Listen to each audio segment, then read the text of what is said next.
지금 이 시간 여러분이 주목할 만한 이슈 살펴보겠습니다. 음주 뺑소니 혐의로 경찰 수사를 받고 있는 가수 김호중 씨가 사고 열흘 만에야 음주운전 사실을 인정했습니다. 법무부는 경찰이 신청한 김 씨와 소속사 관계자 3명에 대한 출국 금지 조치를 승인했습니다. 김 씨가 변호인을 통해 자진 출석 의사를 밝힌 가운데 경찰은 수사 협조 여부가 신병 확보에 중요한 판단 요소가 될 거라고 밝혔습니다. 최진경 기자입니다. 속속 드러나는 음주운전 정황에도 혐의를 부인해온 가수 김호중 씨가 사고 열흘 만에 후회하고 반성하고 있다며 음주운전 사실을 인정했습니다. 김 씨 측은 수요일 내로 경찰에 자진 출석하겠다는 입장을 밝혔습니다. 다만 출석 시점과 관련해 김 씨 측은 경찰 측 사정으로 연기됐다고 주장했지만 경찰은 애초 조율된 게 없다며 다른 태도를 보였습니다. 경찰은 일단 김 씨의 신체적 특징과 음주량, 음주 시간 등을 종합적으로 분석해 음주운전 혐의 입증에 주력하겠다는 방침입니다. 사고 전 술자리에 함께한 래퍼 출신 가수와 개그맨에 대해서도 전화로 참고인 조사를 마친 상태입니다. 매니저가 허위로 자수하는 등 소속사의 조직적 은폐 시도 과정에서 김 씨의 범인 도피 교사 내용이 있는지도 살필 계획입니다. 이 관련자들이 진술을 어느 시점부터 술을 마셨다라고 하는지도 명확하게 이제 해야 될 것 같고, 혹시나 CCTV가 있고 그리고 이제 술자리 영수증이 있다면 당시에 이제 김호중 씨가 몇 잔의 술을 마시는지 그런 부분도 확인을 좀 해봐야 될 것 같고요. 경찰은 김 씨에 대해 출국 금지 조치를 내렸습니다. 출국 금지 대상에는 사건 발생 초기 수사에 혼선을 준 소속사 대표와 허위 자수한 매니저, 차량 블랙박스 메모리 카드를 없앤 본부장 등도 포함됐습니다. 경찰은 김 씨에 대한 추가 조사를 거쳐 신병 처리 방향을 결정할 계획인데 수사 협조 여부와 증거인멸 우려가 신병 확보에 중요한 판단 요소가 될 거라고 밝혔습니다. 연합뉴스TV 최진경입니다. 보신 것처럼 가수 김호중 씨는 어제 음주 사실을 뒤늦게 시인하며 후회하고 반성한다고 밝혔는데요. 이런 김 씨가 지난주에 이어 이번 주로 예정된 공연은 또다시 강행할 것으로 보여서 논란이 계속되고 있습니다. 이런 가운데 일부 팬들의 묻지마 응원도 이어지고 있습니다. 서영석 기자입니다. 뺑소니 사고 발생 열흘 만에 음주운전을 시인한 김호중. 소속사를 통한 사과문 외에 추가로 팬카페에 팬들의 자존심에 큰 상처를 드려 죄송하다라는 내용의 글을 올렸습니다. 일부 팬들의 묻지마 응원은 이어졌습니다. 이런 모습이 진정 김호중의 모습이라며 긍정적으로 평가하는가 하면 자책하지 말라는 위로와 함께 할 수 있는 모든 분들 동원해 끝을 맺어야 한다는 글도 눈에 띕니다. 이런 가운데 김호중은 오는 목요일과 금요일로 예정된 슈퍼클래식 공연을 계획대로 진행할 것으로 보입니다. 공연 주최사인 KBS가 공연 주관사인 두미르에 출연자 교체를 요구했지만 두미르 측이 불가 입장을 밝힌 겁니다. 김호중 소속사 생각엔터테인먼트 역시 공연 취소 관련 협의를 진행하고 있다면서도 일방적으로 출연 취소를 통보할 입장은 못 된다고 덧붙였습니다. 공연 주관사 뜻에 따르겠다는 의미로 해석되는데 결과적으로 자숙 대신 공연 강행을 추진하는 것에 대한 대중의 시선은 따갑습니다. 큰 문제는 사실 이번 사안에서는 이제 거짓말이거든요. 사건 자체도 문제지만 우리가 어떻게 이제 향후에 진정성이나 이런 걸 느낄 수 있겠느냐는 거죠. 한편 이번 공연은 KBS의 요구대로 주최사에서 KBS 명칭을 빼고 진행될 예정입니다. 연합뉴스TV 서영석입니다. 고위공직자 범죄수사처가 내일 김계환 해병대 사령관과 박정훈 전 해병대 수사단장을 시차를 두고 각각 소환할 계획입니다. 이른바 VIP 경로설의 핵심 관계자들을 조사하는 겁니다. 공수처는 대질신문도 고려하는 것으로 알려졌습니다. 조성음 기자입니다. 해병대원 수사외압 사건의 핵심 피의자인 김계환 해병대 사령관은 지난 4일 공수처에 출석해 15시간가량 강도 높은 조사를 받았습니다. 외압 없다는 입장 여전하십니까? 변호사 없이 조사 받으셨는데 특별한 이유 있으신가요? 이후 재소환을 준비했던 공수처는 내일 김 사령관을 다시 부를 것으로 알려졌습니다. 공수처는 1차 조사에서 준비한 200쪽에 이르는 질문지를 다 묻지 못한 만큼 2차 조사에서 속도를 더 낼 방침입니다.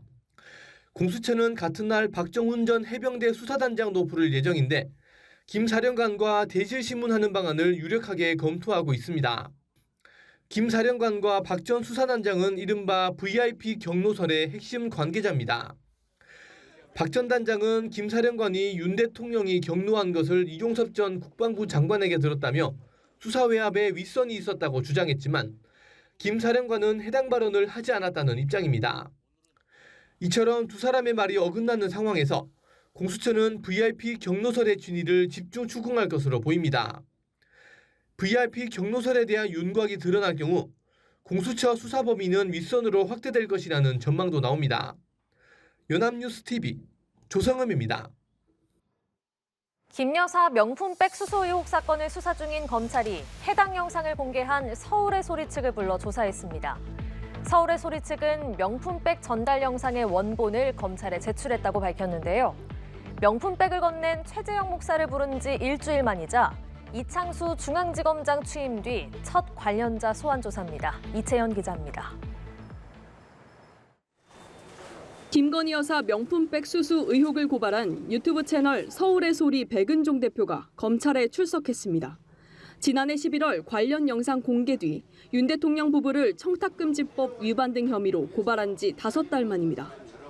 청탁을 어떻게 했는지 또 어떤 과정이 있었는지 등등을 우리가 진술할 거고요. 처벌 조항이 있든 없든 그런 행위를 해서 되겠냐.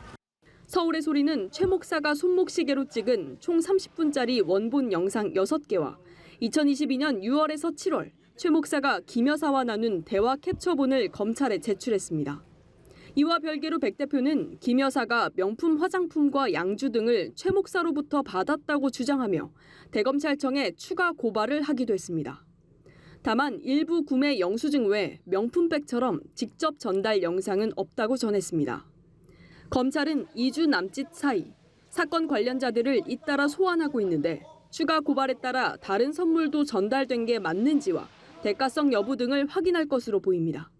재작년 김 여사 거주 아파트 분리수거장에서 최 목사가 김 여사에게 선물한 것으로 추정되는 최 목사 저서 4권을 주었다는 권성희 씨도 참고인으로 불러 조사할 예정입니다. 남은 건 김 여사에 대한 조사 일정과 방식인데 검찰은 아직 결정된 게 없다는 입장입니다. 대검찰청은 제출된 고발장을 소관부서 검토를 거친 뒤 배당하겠다고 밝혔습니다. 백 대표 조사는 사전에 조율된 것이긴 하지만 이창수 서울중앙지검장 부임 이후 처음으로 이뤄지는 김 여사 사건 관련자 조사입니다. 곧 있을 검찰 중간 간부 인사 이후에는 김 여사에 대한 수사 향방이 잡힐 전망입니다. 연합뉴스TV 이채연입니다. 양안 경랑 속에 친미 독립 성향의 라이칭더 대만 정부가 공식 출범했습니다. 라이 총통은 취임식에서 대만의 존재를 직시하며 대등하고 존엄한 원칙 아래 대화하자고 밝혔습니다. 중국을 직접 자극하지는 않았지만 중국과의 냉기류는 불가피할 거란 전망입니다. 베이징에서 배삼진 특파원입니다. 타이베이 총통부에 입장한 라이칭더 16대 대만 총통. 사법원장이 지켜보는 가운데 국부인 순원의 초상화 앞에서 취임 선서를 합니다. 于事已至诚，向全国人民宣誓，于必遵守宪法，尽忠职务，增进人民福利，保卫国家。 입법원장으로부터 국세를 전달받고 행정원장과 총통 비서실장 등 새 강요들에 대한 임명 명령에도 서명합니다. 친미 독립 성향의 라이칭더 정부의 4년 임기가 공식 시작됐습니다. 취임식에는 51개국에서 500명이 넘는 외빈이 참석했습니다. 8년 전 라이칭더 정부 당시 22개국이던 수교국은 12개로 줄었지만 8개국에서 정상급 대표단을 파견했습니다. 미국에서는 브라이언 디스 전 미국 국가경제위원장 등 전 관료들로 구성된 대표단이 참석했고 일본에서는 여야 의원 37명으로 구성된 역대 최대 규모의 대표단이 방문했습니다. 라이 정부 출범에 따른 최대 관심은 대만과 중국과의 양안 관계입니다. 라이 신임 총통은 취임사에서 8년간 유지됐던 차이 잉원 정부의 집권 기조를 이어가겠다고 밝혔습니다. 중국의 군사행동과 회색 위협이 세계 평화와 안정의 최대 도전이라고 짚으며 중국이 대만에 대한 세계적인 책임을 지고 전 세계가 전쟁의 공포로부터 보호되도록 노력해야 한다고 말했습니다. 중국이 대만에 대한 무력 공격을 포기하지 않는 한 각종 위협에 대응할 수 있는 국방력을 강화해 반드시 국가를 수호하겠다고 다짐했습니다. 취임 사인은 대만 독립 등 중국을 자극할 만한 내용은 포함되지 않았습니다. 我希望中国正视中华民国存在的事实，尊重台湾人民的选择，拿出诚意，和台湾民选合法的政府，在对等尊严的原则下，以对话取代对抗。 중국이 요구하는 하나의 중국 원칙이나 구이 공식을 인정하지 않은 겁니다.